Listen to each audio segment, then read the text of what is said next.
Hello, welcome to this very special edition of the Pace Report, reporting live here at Southpaw, here in Brooklyn, New York. For 55 years, the Impressions gave the music world songs of hope, encouragement, as well as love.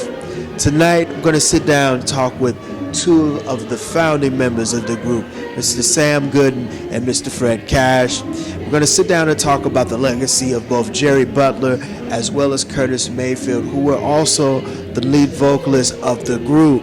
We're also going to talk about and reflect some of their songs, as well as talk about a brand new record that's coming out sometime this year, produced by Binky Griptite of the Nat Kings fame.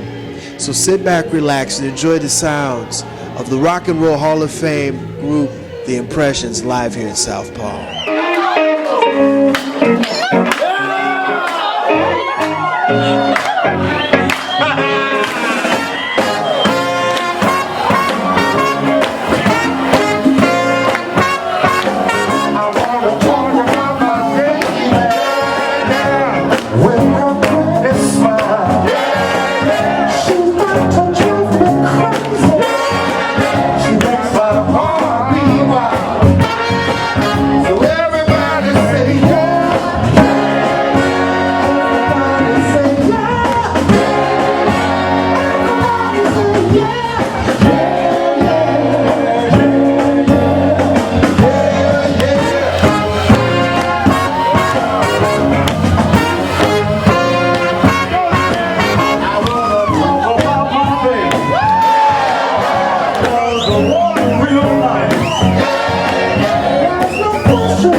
Mighty Impressions.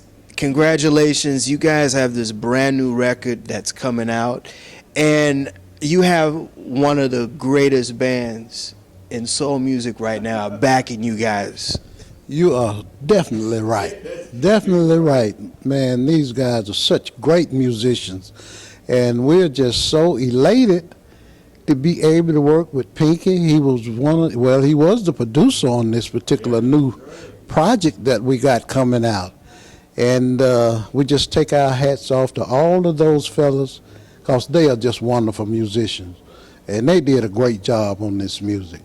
Reggie, what do you think about this next direction of the Impressions and the legacy? Well, when it started off with a guy by the name of Binky, it's got to be tough.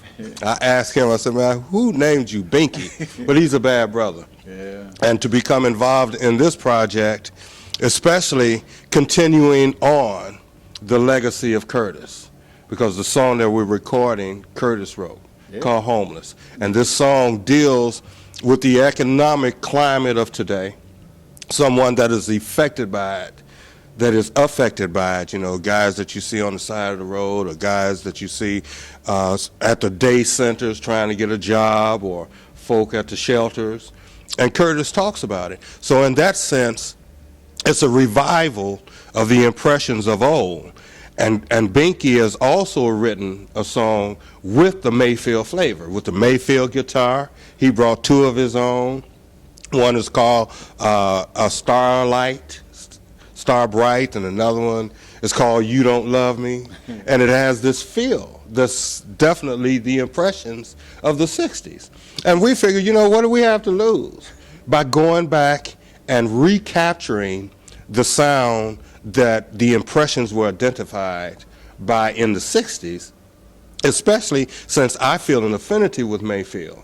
And I don't try to sound like him, but having grown up with him, there is a spiritual connection and awareness, because long before I knew that I would be a part of this group, when I was just a freshman in high school, I used to have this album, one album, and it was The Impressions, and I had the speakers under my bed and the record player hidden in the closet. I had one album that played all night. And I learned all these songs. So when it came time, when they called me in August of 1972, I auditioned on August 18th of 1972, any song that they asked me to sing, I could sing. The songs were I'm So Proud, People Get Ready, and I believe it was It's All Right. Those are the three songs that I did. Well, we figured if he could sing those, he could sing all the rest of them. You know, it was just like we wasn't having him to be Curtis Mayfield. We were the tone of voice, the softness, the smoothness was what we was looking for. You know, not copying anything, but the same smoothness that we've had all the years. That's what we wanted to keep. And the interesting thing is that even though that's what I brought to the table, in the 70s, that wasn't working for the Impressions. So that's when Ralph Johnson came into the picture, and you get Ed Townsend into the picture, and you get Finally Got Myself Together, and Same Thing It Took, and Sooner or Later, and Loving Power, and If It's in You to Do Wrong, because the Impressions at that time had to move away from the Mayfield sound to establish an identity, because it just wasn't, it wasn't working at that point. And now, here we are 30, 40 years later. 40 years later. Yeah, can you get to that? And now we go back to the original sound. And it is so comfortable for me. Yeah. You can't get away from what made you. You know, that particular sound is what made us. And Binky, he gave us that sound back again, along with Johnny Pate. So it's all from the beginning, all over again. And like Binky was saying, he said, man, listen, it's time for y'all to hit again. It's way past y'all time. And I'm going to be involved with this project and make sure that y'all get back to where y'all should be. I appreciate him.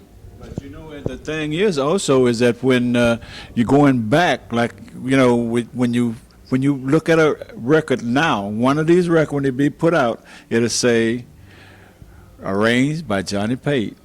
Done by the Impression. Binky did the production. It's the same thing that we had back in the 60s when Johnny Pate was doing all of these things. You know, so here we are again, starting over. And he used similar recording methods in the studio. Yeah. The one microphone, you know, for the background. You got to balance yourself. You have to situate yourself, because we're accustomed to each individual having their own mic. But back in the day, even when we did Finally Got Myself Together, we did the background all around one mic, and that's when you had to work on your blend. And if you couldn't blend, you had to just step. You adjust your steps. I mean, it's real professionalism. I loved it.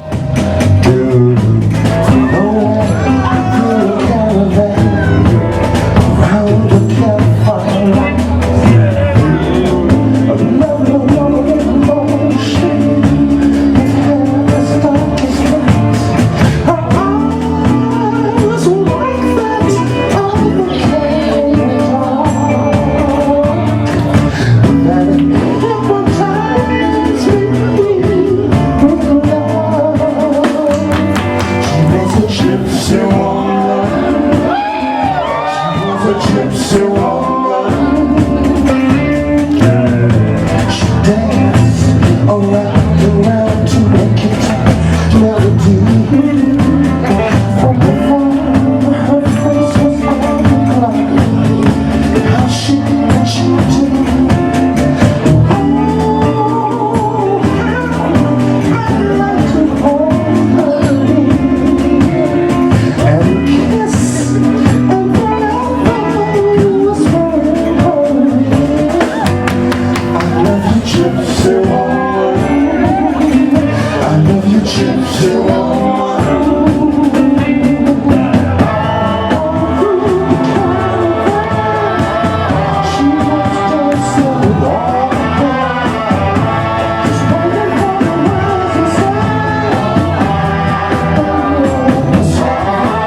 guess one of your biggest records was actually one of the breakout records when it was just you three. It was a record called Gypsy Woman. Oh, yeah.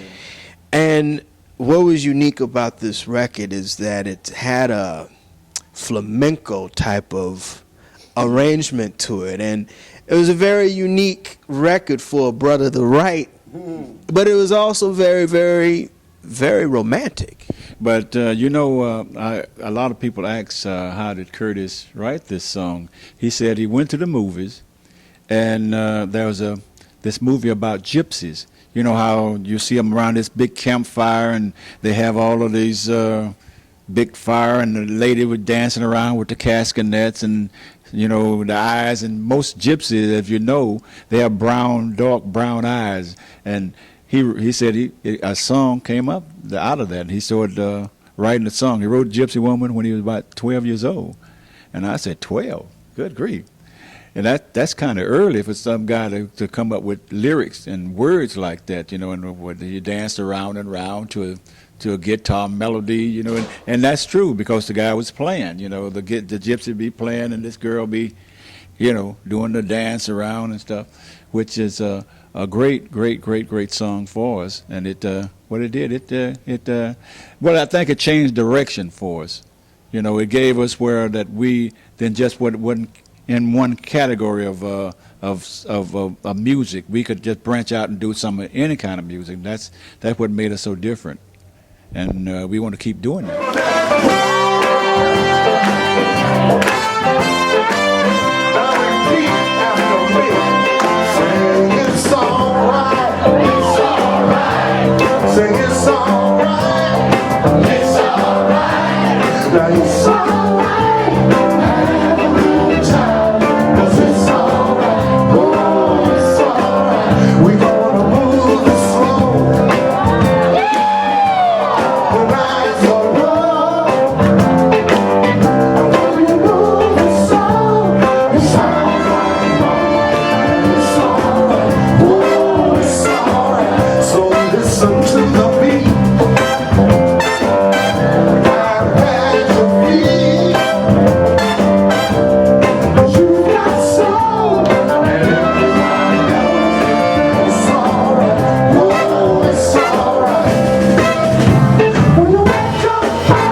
Of the group when a movie came out called Three the Hard Way.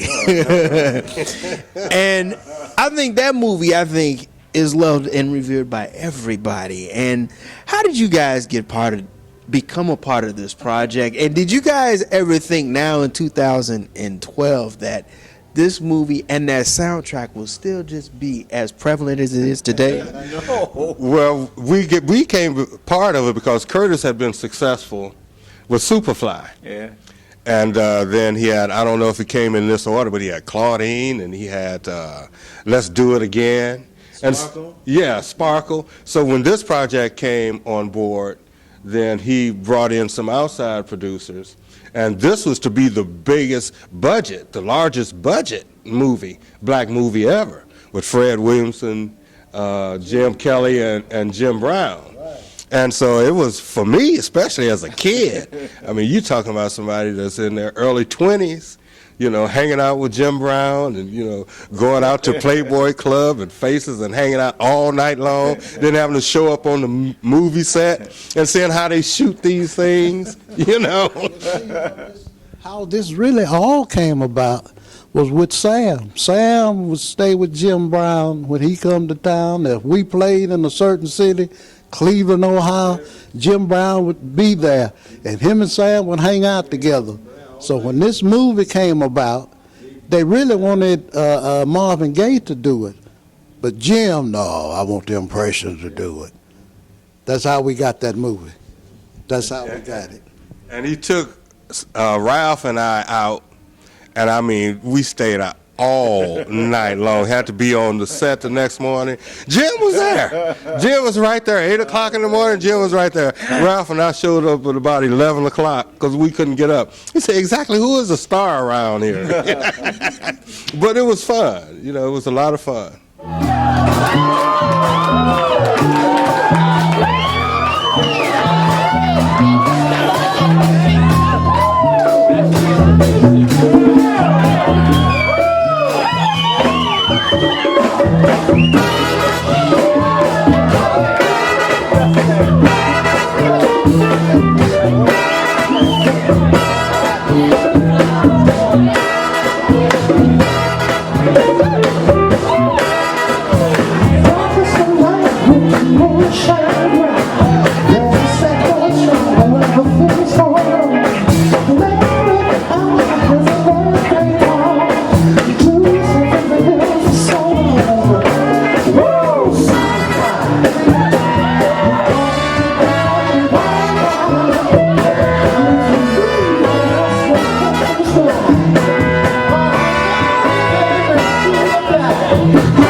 Something Curtis Mayfield did that Ray Charles did, Lloyd Price did, Berry Gordy did.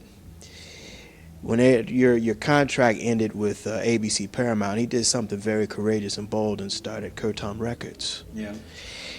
And I think he took the empowerment of wanting to be self-sufficient and doing things on his own. How did that impact black music? Because he moved towards soundtracks and he produced other artists, but he put his own niche on his own music when he started his label. Well, the thing is, you had to have an anchor, just like, you know, when you got a shopping center. You got to have somebody to anchor that shopping center. You get one big store to shop to be an anchor there. So what we did, it was Impressions. We was the anchor of Curtom Record because then other people would come. You know, he could get other acts then because we were there. And, you know, we leaving a big company like ABC Paramount to go to a brand new label, you know, not knowing that whether we were going to get another hit at all. You know, but there were songs that he had saved, you know, instead of, because the last album, we owed them one more album before we left ABC Paramount. So what we did, we went and got all of the stuff that we used to do and old song that Curtis wrote, and we put it on that album. And we put that one out, but all of the new thing, like Choice of Colors and all the other things, we left it for a Curtom record. You know, that's what happened. And it was a great move, you know. At that particular time, we were with ABC Paramount. Larry Newton was the president. They had offered us $500,000 to re-sign. And Kurt said, well, hey, man, you know what we need to do? We need to try to start a label, you know. And he and Eddie Thomas at that time was managing the group, went on and spent a bunch of money and started Curtom Records. And he always said, try to own as much of yourself as possible. And that's what the whole deal was about, was trying to own as much of you as possible. And then came Superfly. And Superfly kicked it all in. Yeah. Then after Superfly, there were the other movies, and then the switch from Buddha to Warner Brothers, and for us came Finally Got Myself Together. And everything was just jumping around there. I mean, it was a very magical moment on Lincoln Avenue. Yeah. In Lincolnwood, and we used to go up there and everything decorated in green, and you know, it was just a beautiful place to be. And for me, an intense atmosphere to work in, because you have to think, I'm a guy from Chicago Heights, a young guy, you know, freshly minute 21 years old, and here I am around Curtis and Major Lance and Jerry Butler and Gene Chandler and Fred and Sam and Donnie Hathaway, and I mean, you know, I'm just completely overwhelmed in this atmosphere. And they're all buddies, and you know, they treated me just like the pros do a rookie. They dogged me. I survived it. We whooped them in shape. We whooped them in shape. Now, when you hear these records that we've just recorded, you're going to see a whole difference, and he's going to see a difference, because it took all that to make him what he is today. Because I'm a man now. Let me tell you this. We had to get him angry in the studio, because we said, well, you didn't do that right. You can do that a lot better. Said, now he gonna raise that vocal and put something in. Man, I just done that. I gave you the best I got. I can't do it no more. Said, man. And that was just yesterday. and man, he was steaming. I think once he really thought about it, it was an attitude that we were looking for. And he went in there after sitting down, we had that talk, all of us talked. He went back and he had the right attitude for the song, you know. And that's what was missing. That's what was missing. But he went and got it. You're prettier than all the world.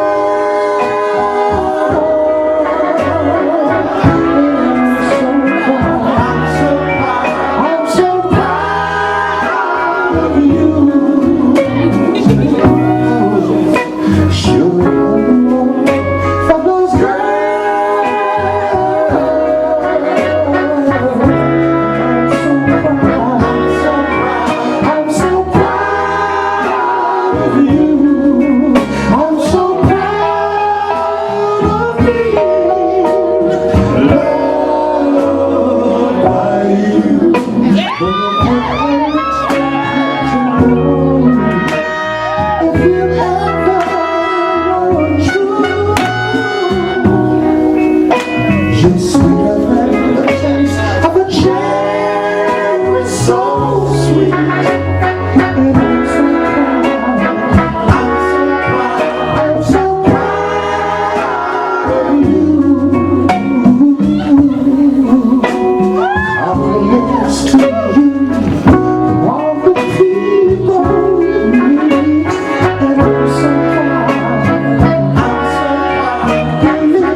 Round of applause for the DK.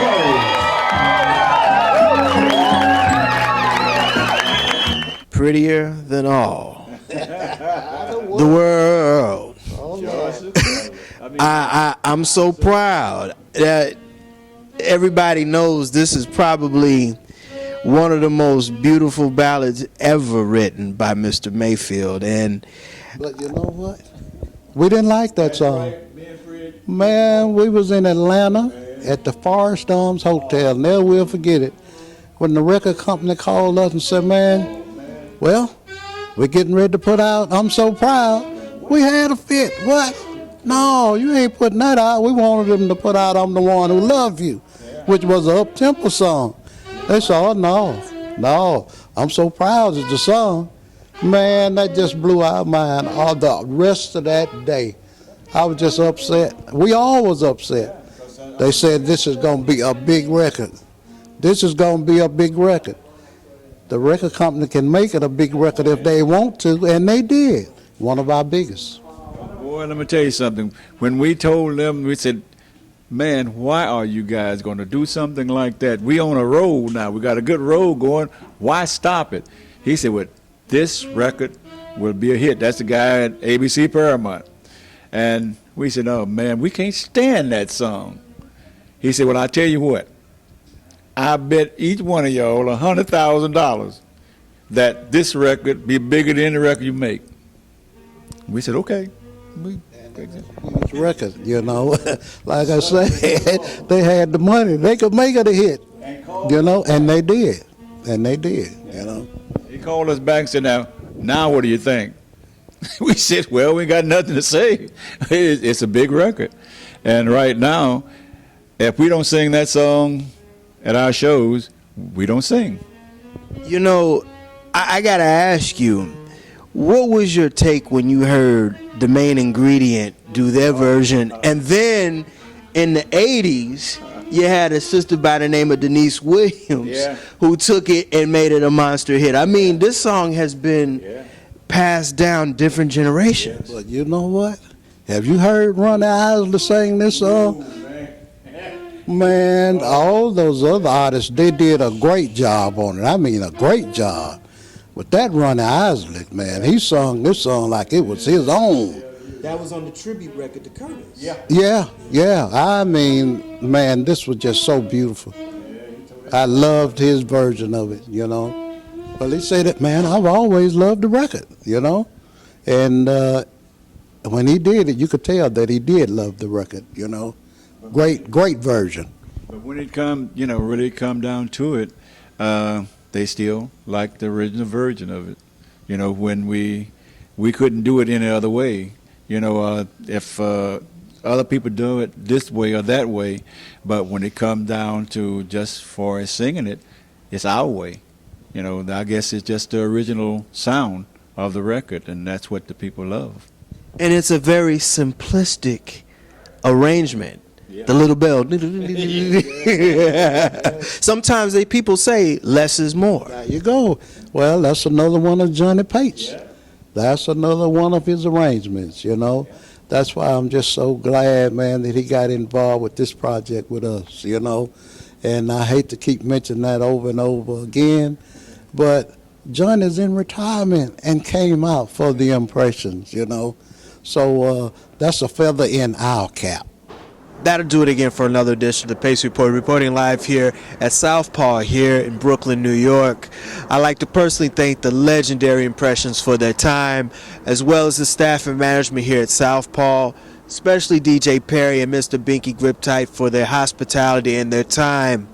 As always, please visit my website, www.thepacereport.com, for my weekly column as well as my past segments. Until next time, remember, if it's in the groove, it'll make you move. Until next time, peace. Sing it's alright.